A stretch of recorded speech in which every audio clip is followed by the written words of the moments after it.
এখনো আসছে না কেন? সিঁড়ি দিয়ে নেমে আসে জেনি। আমাকে দেখতে কি বাজে লাগছে? এই ড্রেসে মানাচ্ছে না? না ঠিক আছে চলো। মা পাপা তো তোমাকে দেখে চোখই সরাতে পারছে না, একদম রানীর মতো লাগছে এখন। চলো সময় হয়ে গেছে। স্যার রিপোর্ট, ডিএনএ তো ম্যাচ করেছে। ধন্যবাদ। আও সাবধানে হাঁটবে। তো জেনি, কিভাবে বড়লোক ছেলেকে পটাতে হয় তা খুব ভালোই জানো দেখছি। মিস্টার রায়, আমার হোস্ট করা পার্টিতে আমার ওয়াইফকে ল্যাগ পুল করছে আপনার মেয়ে। ওয়াই, এক্ষুনি বের হয়ে যান এখান থেকে। Ladies and gentleman, attention please. আমাদের একমাত্র ছেলে ইয়াশের ওয়াইফ ও।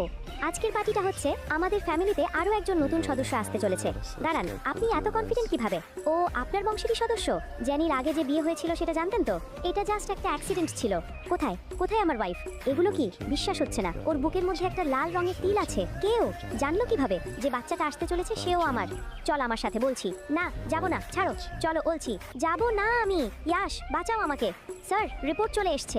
ও সরি, এই নিন। এটা কি? এই বাচ্চা তাহলে কার? না, এটা হতে পারে না।